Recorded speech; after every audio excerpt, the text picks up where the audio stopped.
Muito bem, vamos aqui dando sequência então ao nosso estudo do Livro dos Espíritos, parte segunda do Mundo Espírita, o Mundo dos Espíritos, capítulo 7, da volta do Espírito à vida corporal. Falaremos hoje então sobre simpatia e antipatia terrenas. Um tema sempre bastante interessante de nós estudarmos, porque afinal de contas é da natureza humana sermos seres gregários, né? Sermos seres que vivemos em grupo. E nessa relação social, nesse tipo de relação social, nós vamos encontrar indivíduos que sim, durante a convivência, vão nutrindo uma maior ou menor afinidade nessas relações. Porém, nós vamos encontrar na nossa vida em sociedade, especialmente dentro das relações sociais mais estreitas, como é o caso, por exemplo, das relações familiares, né? Até mesmo naqueles ambientes, né, mais onde existe uma convivência maior, como é o caso, por exemplo, do ambiente profissional, até do ambiente, por exemplo, de um centro espírita, por que não? De uma igreja, né? Bom dia, Jerusalém. Então nós vamos encontrar pessoas que têm ali uma afinidade maior, uma simpatia, ou muitas vezes uma antipatia gratuita. E aí então, quando nós estudamos esse tema, tendo como base o entendimento que a doutrina nos traz sobre a nossa imortalidade, sobre as reencarnações, como parte, o santo não bate, literalmente. Ou então é amor à primeira vista, né? Então, quando nós temos essa ideia da reencarnação, da existência que nós vivemos em experiências anteriores, né, da vivência que nós tivemos anteriormente, e da forma como nós criamos, então, as nossas relações, especialmente pela intensidade das experiências que nós vivemos anteriormente, se torna claro para nós, se torna muito mais fácil compreendermos o porquê de nós nos formarmos, nós nos unirmos em grupo, formando essas comunidades, e dentro dessas comunidades nós temos, então, essas relações que vão se tornando muitas vezes mais fáceis ou muitas vezes mais difíceis, dependendo, né, do comportamento que cada um tem. Então Kardec, percebendo que isso fazia parte de uma condição fundamental do ser humano, que é viver em grupo, e que nem sempre essas relações eram simples, ou muitas vezes eram relações absolutamente tranquilas de se conviver, de onde vem tudo isso? Se por acaso nós tivéssemos como pensamento a ideia de que nós encarnamos dessa primeira vez, ou seja, nós acabamos de ser criados, acabamos de ser formados como espíritos que somos, e de imediato passamos então a sentir algo positivo ou negativo por alguém, essa explicação não teria sentido, porque quando nós falamos aqui da volta do espírito à vida corporal, a volta do espírito à vida corporal. Então, esse volta já traz para nós que não é a primeira vez que o espírito vem. Nesse tema, então, nós estudamos sobre influência do organismo, por que o indivíduo traz no seu organismo, né, uma condição favorável para a sua manifestação, enquanto que para outros trazem ali limitações intelectuais, limitações físicas, ou mesmo limitações sociais, onde vive na pobreza, o outro vive na condição de riqueza. Quando nós falamos sobre a capacidade intelectual, as habilidades, os talentos que cada indivíduo apresenta, então a reencarnação para nós é a chave de todos esses enigmas que nós encontramos aqui no nosso mundo. Se nós tirarmos esses enigmas, nós teremos grande dificuldade para compreender exatamente o porquê disso tudo, acreditando na ciência, apenas na ciência numa visão materialista.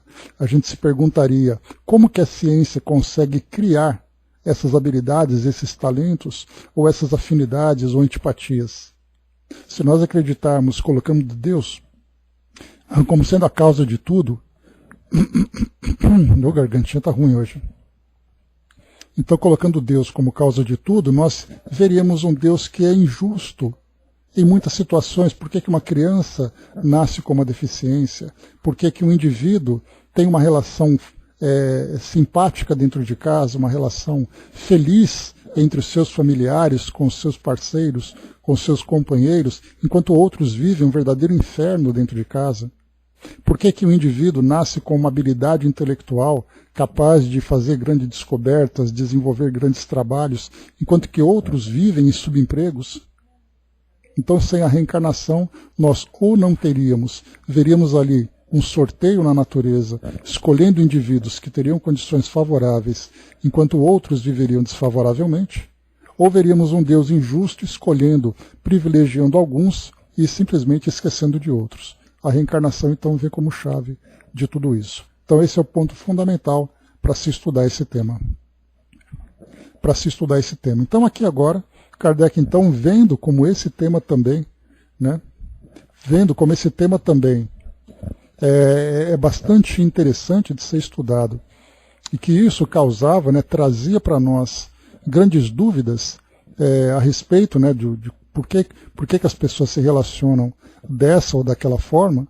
Então nós temos aqui na questão 386, quando ele coloca assim: podem dois seres que se conheceram e se estimaram encontrar-se noutra existência corporal e reconhecer-se? Então aqui fala para nós sobre a volta do espírito à vida espiritual, e na vida espiritual encontrando indivíduos, então, que nós tivemos a convivência, que conheceram e não apenas conheceram, mas também se estimaram, poder encontrar novamente no mundo espiritual. Bom dia, Marião. E aqui nós teremos um fato muito interessante, que essa pergunta também, ela abre para nós o mundo espiritual, o entendimento sobre o mundo espiritual, diferentemente daquela ideia de que o indivíduo, quando ele morre fisicamente, ele volta espiritualmente ao plano espiritual e ali então ele fica simplesmente isolado numa vida contemplativa. Aqui já começaram então a se estabelecer aquelas ideias a respeito de uma vida social no mundo espiritual, de relacionamentos no mundo espiritual, de reencontros no mundo espiritual. E aqui, inicialmente, traz para nós uma visão bastante interessante a respeito do aspecto consolador que a doutrina espírita traz. Por que consolador? Porque aqueles que perderam, né, nas suas relações, perderam contato com seus entes queridos, pelo fato da desencarnação afetar, da morte afetar ali a sua família, tem a possibilidade de reencontrar. Então esse é um dos grandes pontos que nós encontramos a doutrina espírita através, então, das orientações dos espíritos, dizendo para aqueles entes que ficaram, né, não tenham preocupação que no futuro vocês vão reencontrar os seus entes amados. Porque sempre tem aquela ideia, né? Filhos, principalmente, né, nós já vimos em documentários, em registros trazidos pelo Chico, a respeito de mães.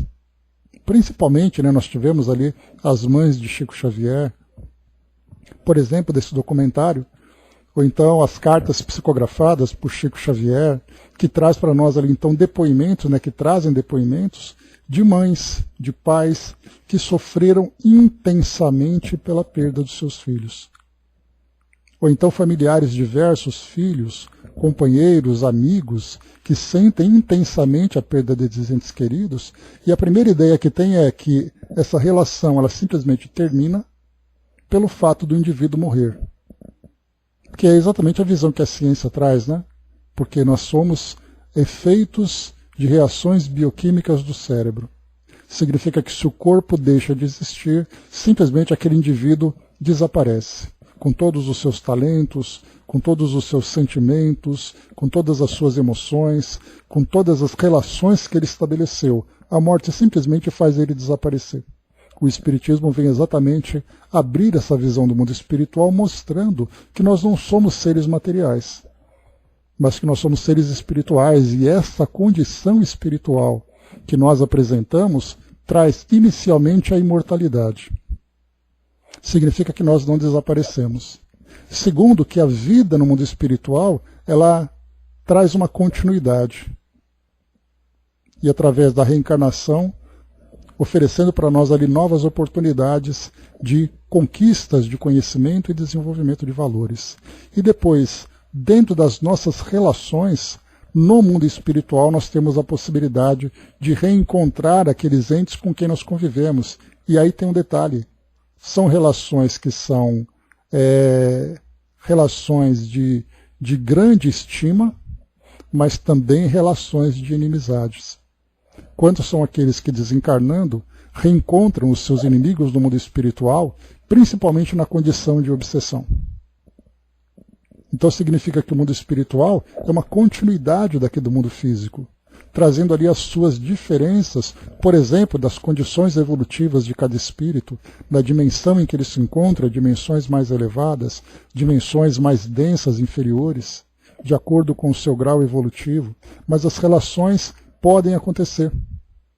Daí então Kardec, quando ele pergunta, podem dois seres que se conheceram e se estimaram encontrar-se noutra existência corporal e reconhecer-se? Aqui então o espírito vive hoje uma grande afinidade e depois então ele volta ao mundo espiritual e volta ao mundo físico numa nova encarnação, nessa outra existência corporal. E é bem interessante que apesar da reencarnação, ela fazer parte, né, de algumas escolas espiritualistas que são reencarnacionistas, como é o caso do hinduísmo, como é o caso do próprio espiritismo, né? Então nós temos ali a ideia que esse reencontro é possível. Mas as demais escolas, principalmente as ocidentais, dentro do catolicismo, dentro das igrejas evangélicas, né, dentro até mesmo, né, da religião islâmica também aqui, né, do Oriente Médio para cá, nós vamos encontrar ali uma visão apenas única de uma existência. E dessa existência os indivíduos não se encontram mais. Até mesmo a morte já é condição de separação. Mas a gente percebe, é muito interessante que um argumento que é muito utilizado pelas pessoas, e isso é tratado de uma forma espontânea, né? Quando as pessoas dizem assim, isso só pode ser coisa da vida passada. Será que eu fiz alguma coisa para essa pessoa na vida passada? A gente vê isso inclusive em filmes, em textos, né, em que as pessoas comentam por comentar. Então, mesmo que elas não acreditem efetivamente, a ideia de ter essa esperança ou de trazer uma explicação de um reencontro anterior, para que nessa existência atual isso surta algum efeito nas nossas relações, isso acaba estando presente na nossa existência atual, na nossa convivência ou nas nossas ideias. Mas vamos lá. É possível se reencontrar? Não apenas se reencontrar, que Kardec pergunta, né? Se reencontrar e também se reconhecer. Reconhecer-se não. Podem, porém, sentir-se atraídos um para o outro. E, frequentemente, diversa não é a causa de íntimas ligações fundadas em sincera afeição. Um do outro, dois seres se aproximam devido a circunstâncias aparentemente fortuitas, mas que, na realidade, resultam da atração de dois espíritos que se buscam reciprocamente por entre a multidão. Então essa frase a gente sempre usa, porque ela é bastante clara, né, para o nosso entendimento. Se buscam reciprocamente entre a multidão. Então é como se todos nós estivéssemos no meio de uma multidão e todo mundo então começa a se olhar, começa a conviver e de repente dois olhares se cruzam. E quando nós falamos dois olhares se cruzam, não é necessariamente no sentido de uma relação afetiva, amorosa entre duas pessoas, em casais, por exemplo. Mas muitas vezes dois amigos, né? Olhei para ele e fui com a cara dele de imediato. Bom dia, Sandra. Eu fui com a cara dele de imediato. E aí então começa na conversa, começa ali na troca de ideias, percebe uma afinidade no modo de pensar, no modo de viver, e aí então a relação começa a se estreitar. mas antes de começarem a falar alguma coisa, já existe uma simpatia no sorriso, nos gestos, nos olhares. Pais e filhos que se reencontram, amigos que se reencontram, amores que também se reencontram. Então, quando se fala para nós aqui sobre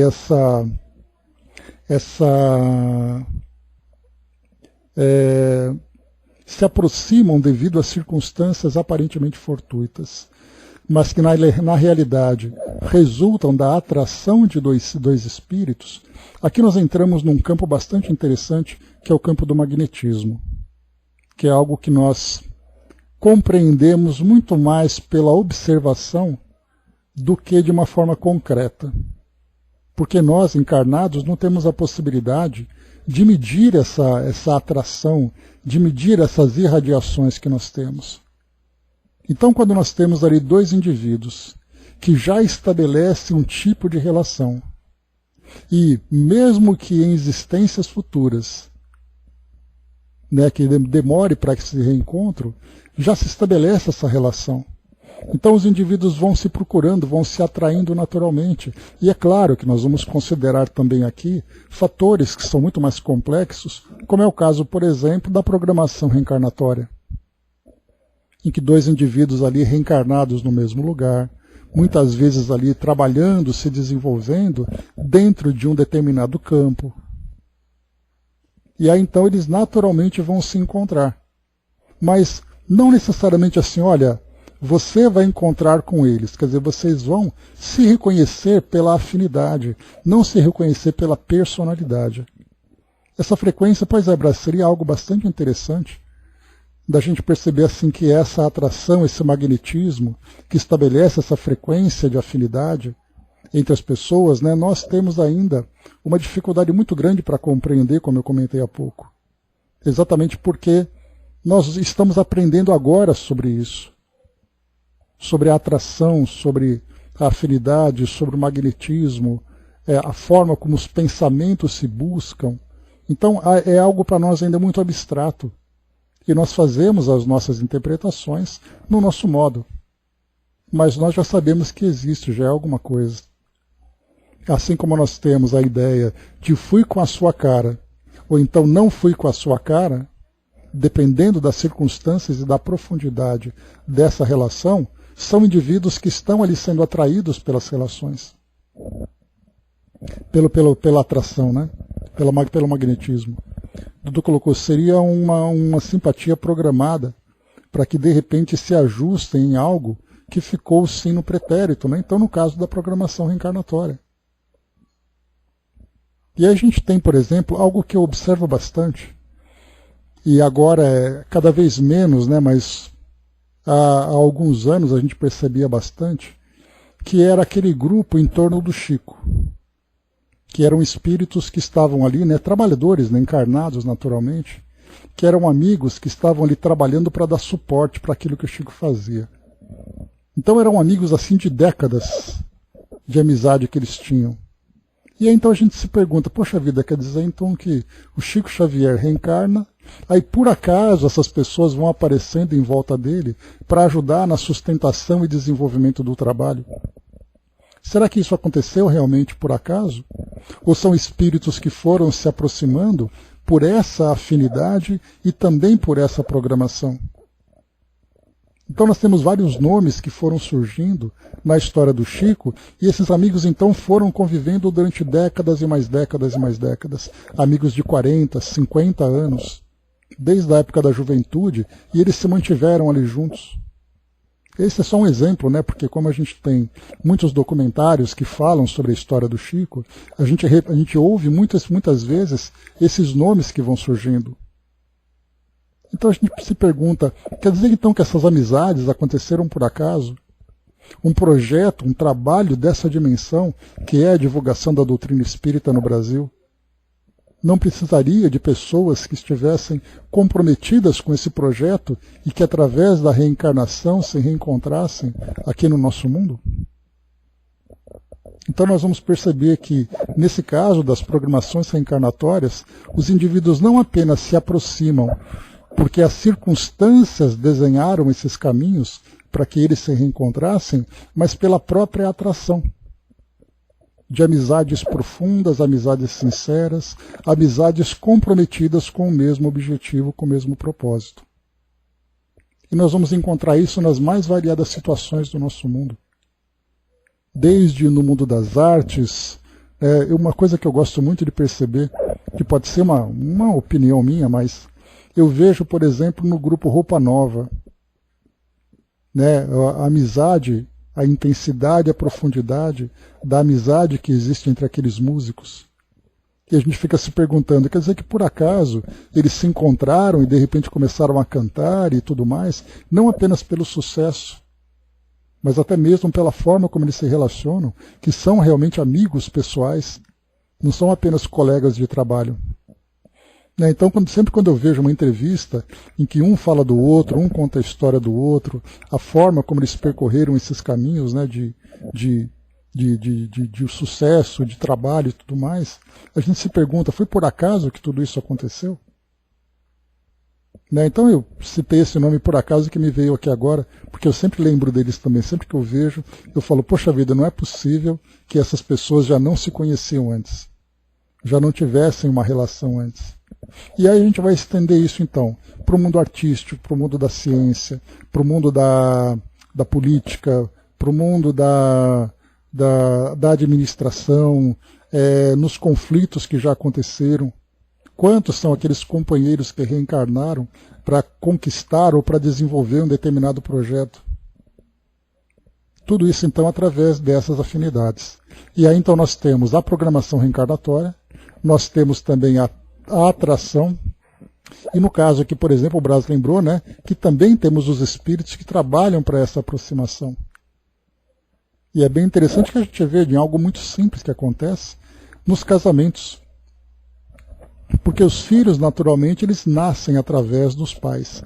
Eles reencarnam através dos pais. Mas e no caso dos casais, por exemplo? De que forma que eles se aproximam? Quer dizer que os casamentos são sorteados e é para ver o que vai dar? Se nós sabemos que as famílias são constituídas de espíritos comprometidos com o passado, que através da reencarnação vêm trabalhar por esses ajustes, como acontece essa aproximação entre eles? Esse aí é o grande mistério que nós sabemos, que isso se dá através dessa lei de atração, que isso se dá através do magnetismo, mas é algo que para nós ainda é muito teórico. É muito abstrato, na verdade, porque nós, encarnados, não somos capazes, como eu comentei lá atrás, de fazer uma medição sobre isso, de ver como isso acontece na prática. A gente simplesmente vê acontecendo, mas qual é a fisiologia desse processo em que as pessoas se atraem? Quando dois indivíduos se aproximam, se olham, se apaixonam, se casam, e a vida vai sendo construída e tudo mais, e de repente temos ali um círculo social formado, e a gente se pergunta, esse círculo social foi formado ao acaso? Ou havia ali algo que os atraísse uns para os outros, para que eles formassem aquele grupo e trabalhassem juntos pela sua evolução? Aí como o acaso, como diz o ditado, é quando Deus assina e ninguém sabe quem é o autor, aí a gente chama de acaso, Mas na verdade existem leis que regem essas relações. E foi isso que Kardec procurou explorar através desse capítulo. E Sandra? Então quer dizer, por acaso nós estamos aqui? Então nós temos ali o lugar que eu reencarno, as condições em que eu reencarno, no grupo social, as pessoas que eu vou reencontrar, tudo isso faz parte dessa grande complexidade que é o nosso processo reencarnatório. Kardec, então, na mesma questão, ele faz uma pergunta A, dizendo para nós o seguinte: não lhe seria mais agradável reconhecer-se? Então Kardec aqui falou, bom, já que as pessoas vão se reencontrar, não seria mais interessante se elas, por acaso, pudessem também se reconhecer? A resposta dos espíritos, nem sempre.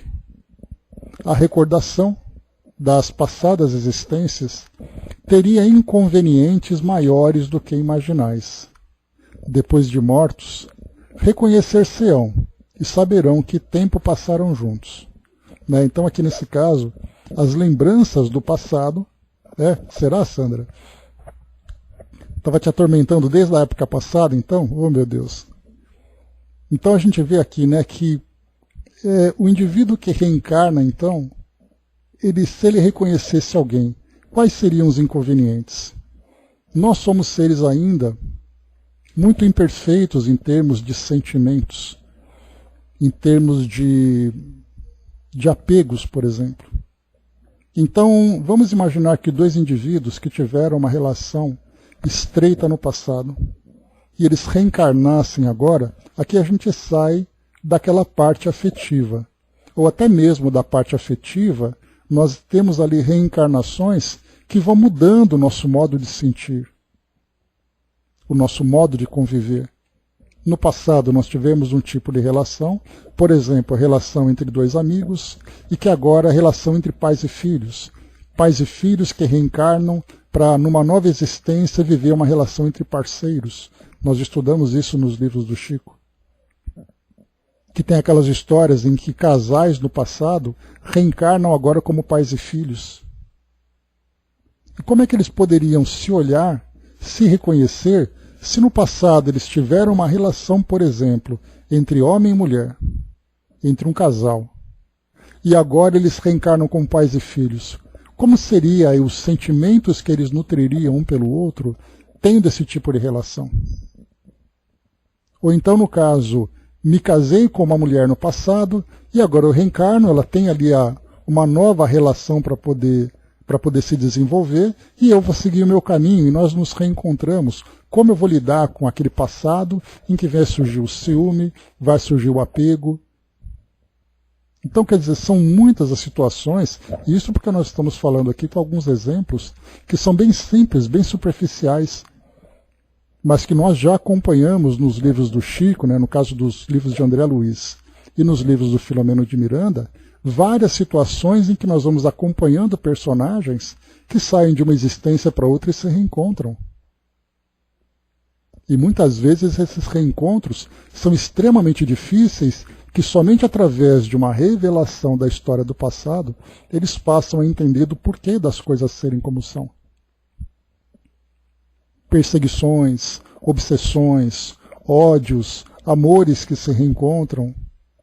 Tudo isso porque essas relações vão sendo construídas no decorrer do caminho em que esses espíritos vão trilhando. O Brás colocou, nunca desconfiou, mas ele não é deste mundo, né? Pois é, Brás, vim de um mundo pior que esse, agora eu cheguei. Agora está um pouquinho melhor. Vamos lá. Então aqui nessa primeira questão a gente vê quantos... Aqui está tudo fechado, Angelina. Aqui a gente vê então, a partir dessa questão que Kardec coloca, da 386, quantas ideias, quantos tópicos podem ser abordados só para desenvolver essa primeira pergunta. Na 387, a simpatia tem sempre por princípio um anterior conhecimento? Então essa pergunta diz para nós assim, quer dizer que todas as pessoas por quem eu tenho alguma simpatia é resultado do passado? É resultado de uma relação construída anteriormente? Então, se nós ficarmos pensando que tudo vem do passado, é um ódio do passado, é um amor do passado, é um sofrimento do passado e tudo mais, nós nos esquecemos que mesmo sendo no passado, tudo teve um começo. Tudo teve aquela primeira vez.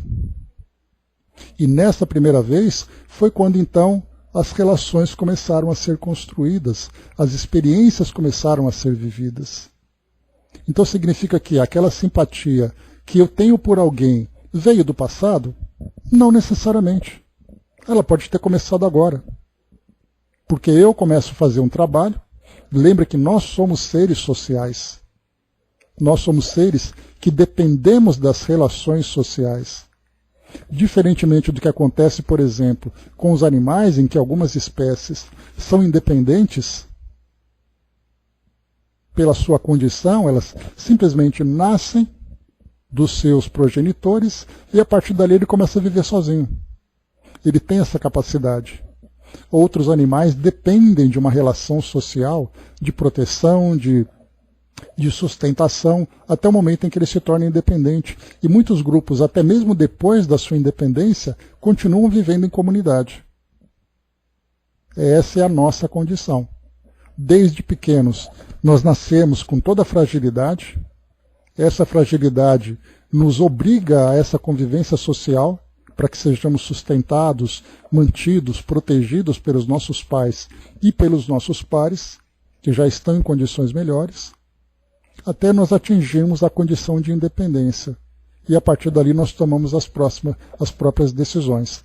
Nessa relação que nós temos, de mesmo independentes, através do trabalho, através do estudo, através das relações sociais, nós vamos nos aproximando uns dos outros.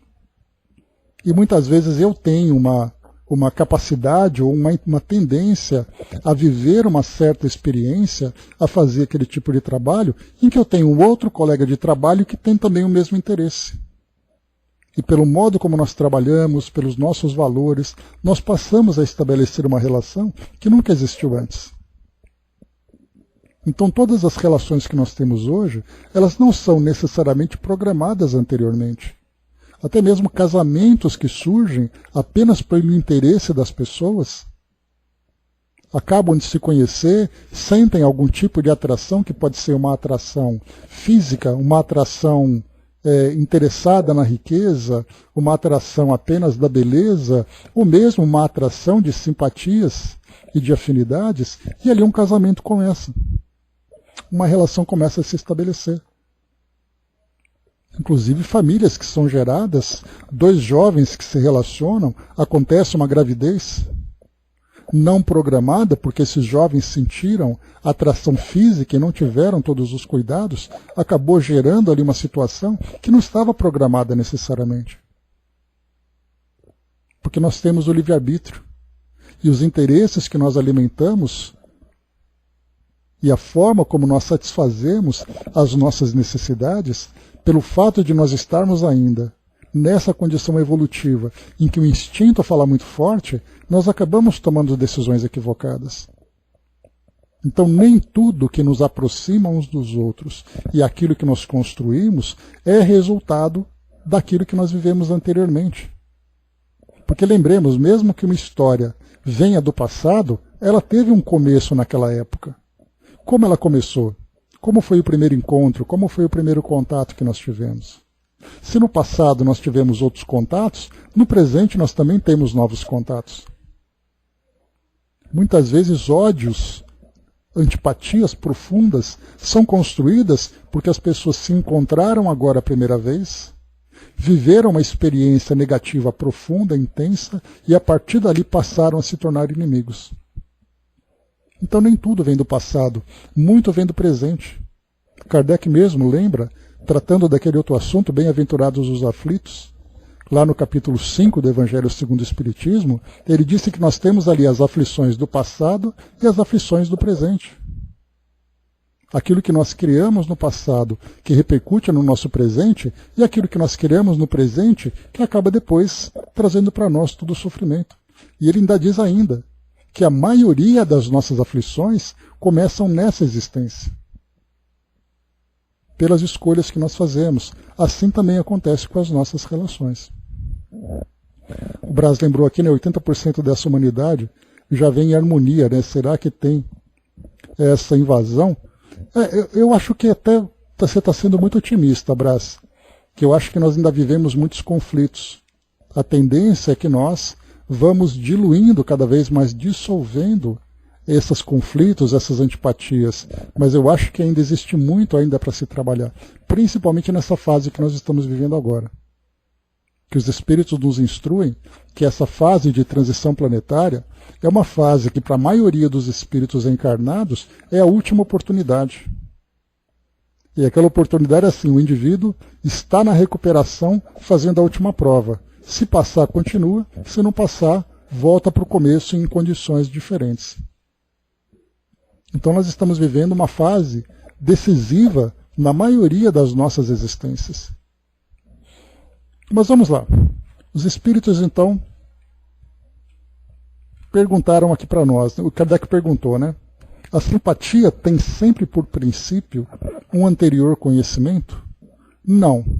Dois espíritos que se ligam bem, naturalmente se procuram um ao outro, sem que se tenham conhecido como homens. Pode ter sido espiritualmente? Pode. Pode ter sido existência anterior? Pode. Pode ter sido o primeiro contato agora? Também pode. Não somente a fase do celular, a fase da informática de um modo geral, né? Dos computadores, WhatsApps, chats, essas coisas todas, né? Quantas situações foram criadas? 388, vamos lá. Os encontros que costumam dar-se de algumas pessoas e que comumente se atribuem ao acaso não serão efeito de uma certa relação de simpatia? Entre os seres pensantes, há ligação que ainda não conheceis. O magnetismo é o piloto dessa ciência que mais tarde compreendereis melhor. Aquilo que a gente conversou. Essas relações, né, essa atração que existe entre nós, é uma força que nós ainda compreendemos praticamente nada. Nós começamos hoje a ter as primeiras noções teóricas sobre isso. Podemos observar alguns casos, né, e dentro da pretensão humana, nós temos aquela ideia de que, não, sim, eu entendo como isso funciona. Só que, na verdade, nós estamos ali teorizando dentro das nossas limitações. Mas existem forças no universo, dentro dessas relações entre seres, que nós ainda não compreendemos como ela funciona. Podemos até ver o seu efeito na aproximação entre os indivíduos, no estabelecimento de relações, mas como ela acontece, as distâncias, né, em que indivíduos são atraídos para lugares, atraídos para relações, muitas vezes distantes, né, Sandra? De repente, do nada, o indivíduo cisma, vou mudar de país. De repente muda, reencontra, constitui família, e a pergunta é, como é que ele foi parar naquele fim de mundo? Como é que ele foi parar naquele lugar, sendo que ele nasceu num outro lugar, mas alguma coisa o atraía para lá? É essa atração que a gente fala. A atração de lugares, a atração de experiências, a atração de relacionamentos. E tanto para um lado como para o outro, positivamente ou negativamente, os indivíduos estão vivendo essas experiências, e isso faz parte do seu histórico de evolução. –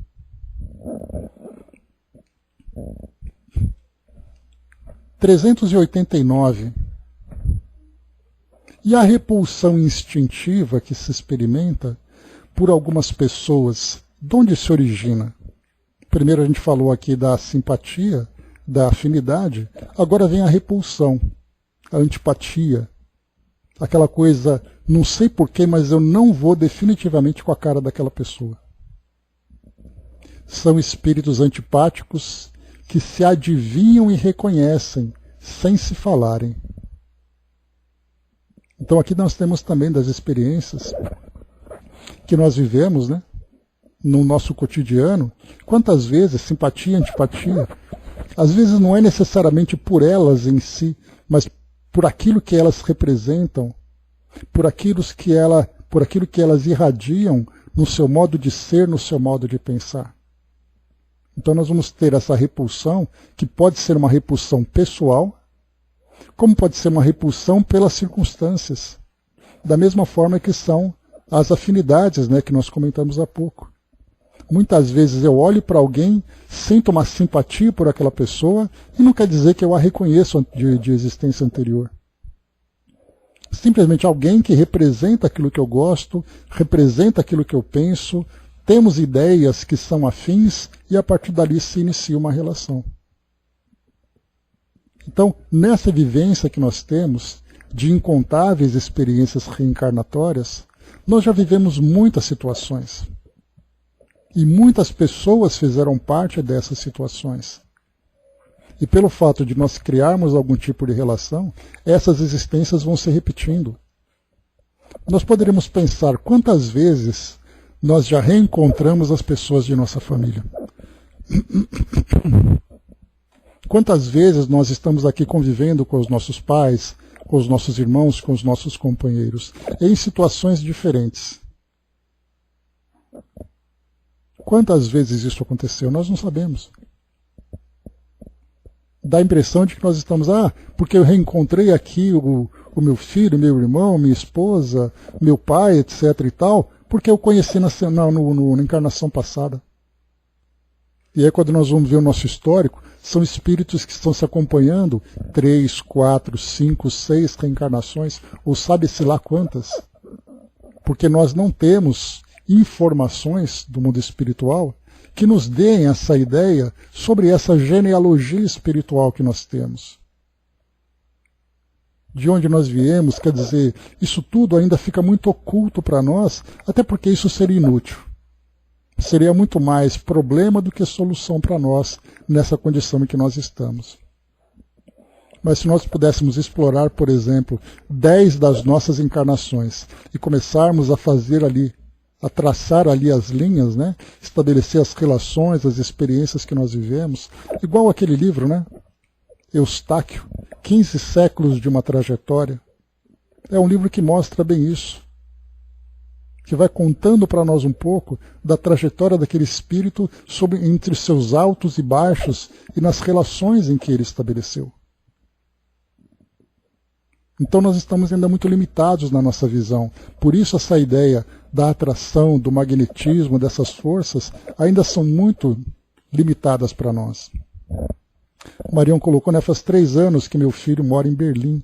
Ele sente como se estivesse voltado para casa, né? Olha só então. E quantos são aqueles que veio assim, olha, eu nasci em tal país, mas eu me sinto como se fosse um brasileiro.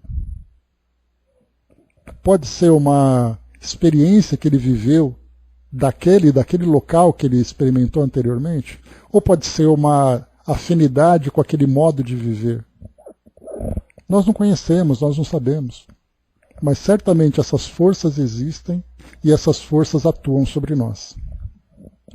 Dudu colocou, é estranho isso, né, essa coisa que absorvemos da tal antipatia, né, e culpamos o pretérito, né?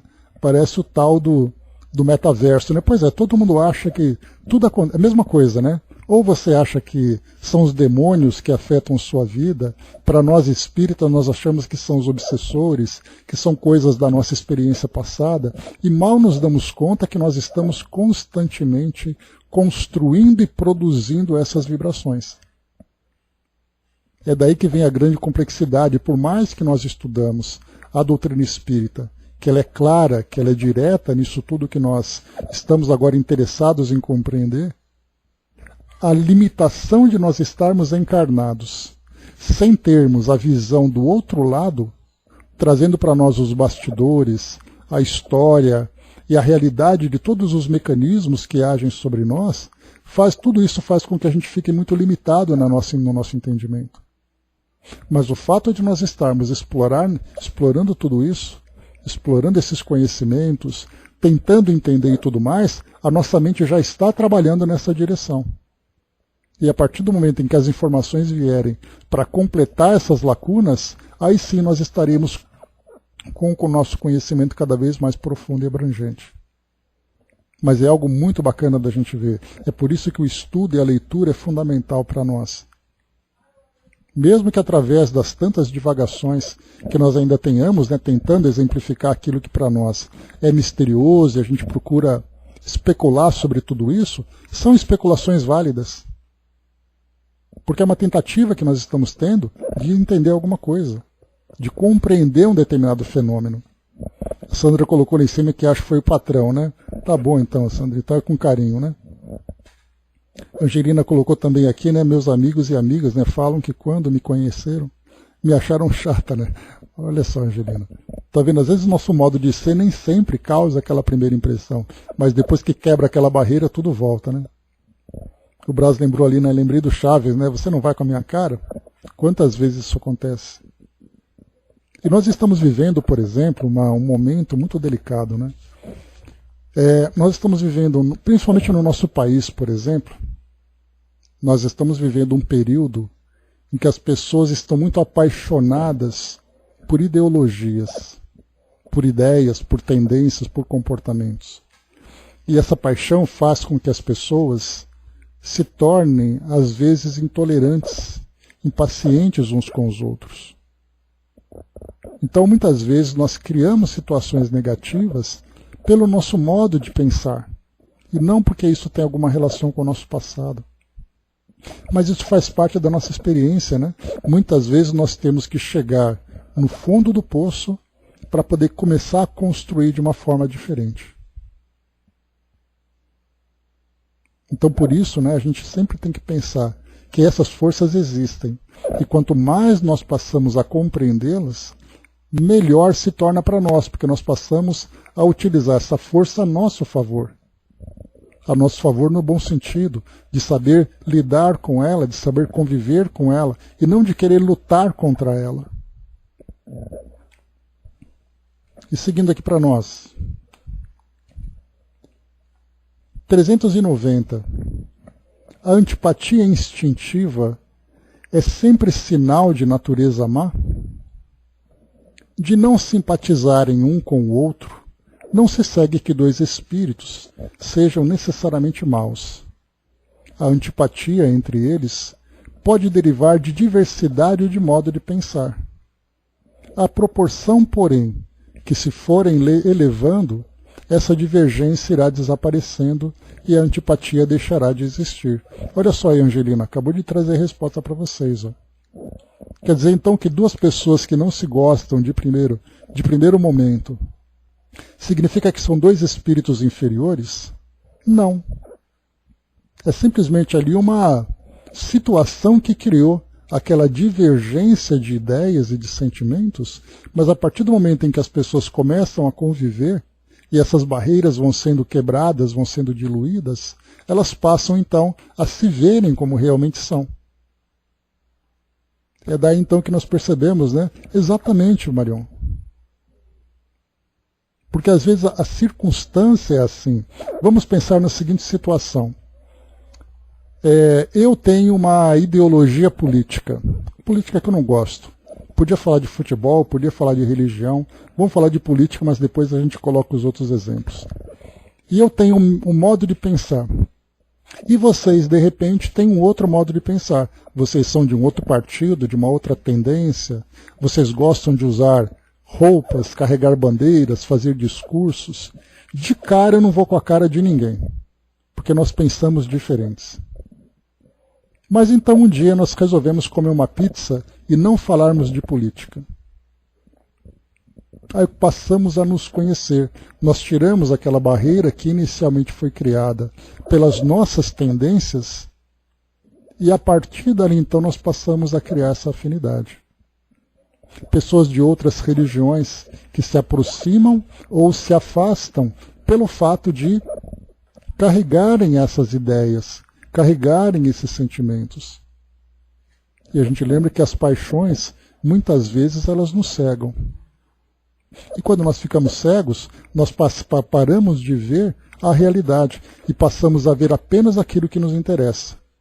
E isso denota ainda a nossa infantilidade em lidarmos com ideias elevadas, né? Tem até aquele pensamento que diz assim, que eu gosto muito dele, né? Que diz assim que mentes grandes falam de ideias. Mentes médias falam de eventos. Somente mentes pequenas falam de pessoas. Então quer dizer que quando nós ficamos discutindo, dando as nossas opiniões, fazendo críticas, etc., sobre pessoas, olha o quão pequenos nós somos. Porque o que interessa a vida das pessoas? De repente nós falamos de eventos. Tá, estamos melhorando. Aí nós saímos do círculo pessoal, do círculo dos eventos e passamos a falar de ideias. Aí então nós superamos todas as barreiras. Aí nós paramos, de fato, a usar a nossa força intelectual, a nossa força moral, para discutir ideias elevadas. Agora quando eu faço, olha, eu estava na rede social, e aí você viu a foto daquela pessoa? Você viu o que ela fez? A menos que o que ela tenha feito seja algo significativo por modo de vida das pessoas, quando nós falamos do campo das ideias, isso pode ter alguma relevância. Mas eu discuto a ideia que ela transmite, não discuto a pessoa. E infelizmente nós estamos ainda muito presos dentro dessas limitações. É por isso que nós vemos hoje tantas e tantas agressões entre as pessoas se agredindo nas redes sociais. Porque a rede social é um ambiente seguro, né? Ninguém tem coragem de se ofender pessoalmente, porque isso parte para agressão física. Mas é muito fácil você agredir alguém virtualmente. Porque aí então você tem a segurança de você emitir a sua ideia, muitas vezes até mesmo de uma forma anônima. Mas aí nós vemos a pequenez do nosso pensamento de ficarmos preocupados em criticar as pessoas por aquilo que elas são. E tem aquela história, eu não sei onde ela mora, não sei quais são as contas que ela tem para pagar, não sei nada disso, mas eu não gosto dela, então eu vou falar mal dela. E esse é um problema moral que nós enfrentamos hoje. É daí então que tudo isso vai criando essas antipatias, pelo fato de nós ainda termos essa infantilidade moral, os nossos valores ainda serem tão pequenos. Mas nós temos a possibilidade de desenvolver isso. Basta que nós nos esforcemos. O Brás colocou, passei um mau pedaço em 2003, recebi uma missão de zelar por aquele que na vida passada foi Tiradentes, né? Já pensou, Brás? Mais essa agora, né? Marião colocou, esse é o grande problema atual, né? Sim, sem dúvida. Essa dificuldade que nós temos, a facilidade das telecomunicações, mas nós não temos ainda os valores suficientes para usar bem essa ferramenta. Dudu colocou, né, aí vem a discriminação. Vejo o passado onde o tatuado era visto como talvez um ex-presidiário, mau elemento, né? E hoje tudo isso é normal, né? Todo mundo tatuado na boa. Verdade. Naquela época, me lembro, Dudu, que você não podia ter tatuagem para trabalhar, você não podia ter tatuagem para se relacionar. E de repente hoje todo mundo está com coraçãozinho, unicórnio, etc, etc, e tatuagem virou moda agora. Então tudo isso quer dizer, são mudanças, né, de geração para geração. As relações que nós temos hoje, né? Por exemplo, né, hoje nós temos uma questão significativa na nossa sociedade, que são essas discriminações pela etnia, pelo gênero, pela forma como as pessoas se relacionam. Ah, você é isso. Aí eu estabeleço um rótulo, e desse rótulo, então, eu passo a alimentar os meus sentimentos e as minhas ideias. E isso mostra ainda o egoísmo muito presente nos nossos sentimentos. Então, meus amigos, para encerrar aqui o nosso trabalho,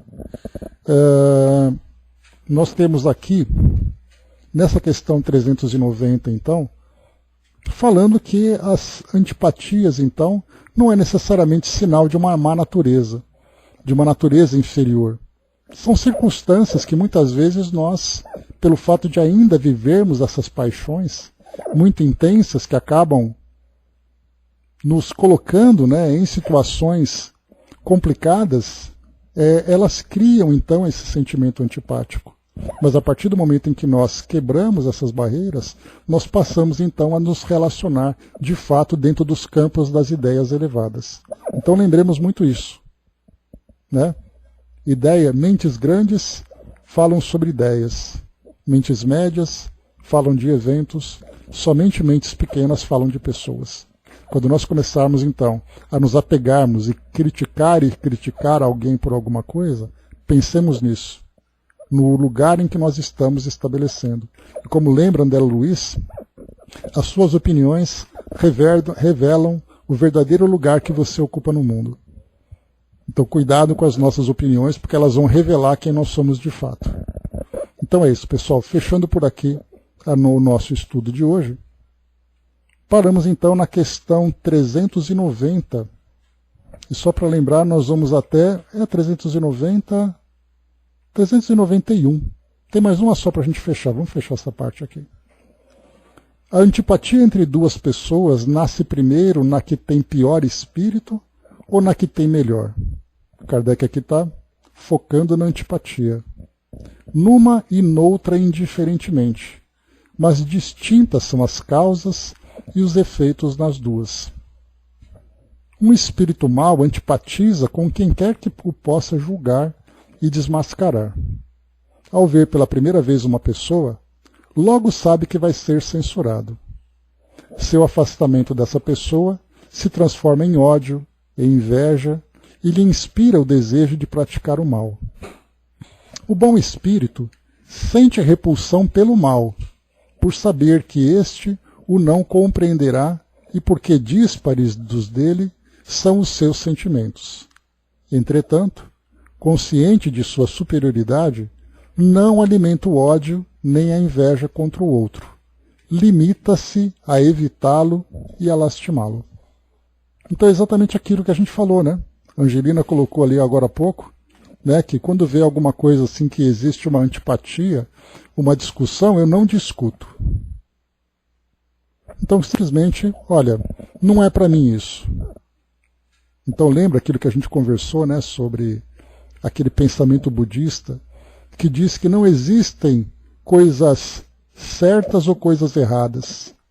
Existem coisas que me fazem bem e coisas que não fazem. Quando nós passamos a ser seletivos nesse sentido, de escolhermos aquilo em função do alto amor, escolher apenas aquilo que me faz bem, naturalmente, desde que isso não prejudique o outro, nós passamos a viver essa harmonia que nós tanto desejamos. Então é um trabalho de construção que nós estamos trabalhando. E essa construção vem principalmente pelo nosso esclarecimento. Então escolhamos sempre aquilo que nos faz bem. Quando nós escolhemos aquilo que nos faz mal, mesmo que muitas vezes nós achamos que faz bem, eu me sinto bem falando mal do outro. Na verdade é uma grande ilusão. Como lembra Emmanuel, só se desilude quem se ilude. Marion colocou aqui também, né, hoje tem certos assuntos que penso, vale mesmo a pena discutir sobre? Então me calo, né? Essa sabedoria que a gente precisa gradualmente desenvolver, Marion. Saber escolher o momento, né, de falar, o momento de opinar. Se vai opinar, saber exatamente o que vai dizer, como vai dizer, se o outro está preparado para ouvir isso tudo. Assim a gente passa a respeitar o outro por aquilo que ele pensa e passamos também a nos respeitar, evitando esse tipo de situação. O silêncio é sábio, né, Brás? A Jerusa colocou, né, tudo posso, mas nem tudo me convém. Precisamos ter essa sabedoria, mas isso deve se colocar em prática principalmente nos momentos mais acalorados. Porque às vezes a gente pensa nisso, mas no fogo das discussões, no calor das discussões, a gente esquece tudo aquilo que é sábio e aí o instinto que passa a dominar. E isso é um grande problema. Então, meus amigos, fechando por aqui, próximo assunto, esquecimento do passado. Tema bem interessante para a gente trabalhar, para a gente poder conversar também, porque essa é uma das grandes dúvidas que nós temos, né?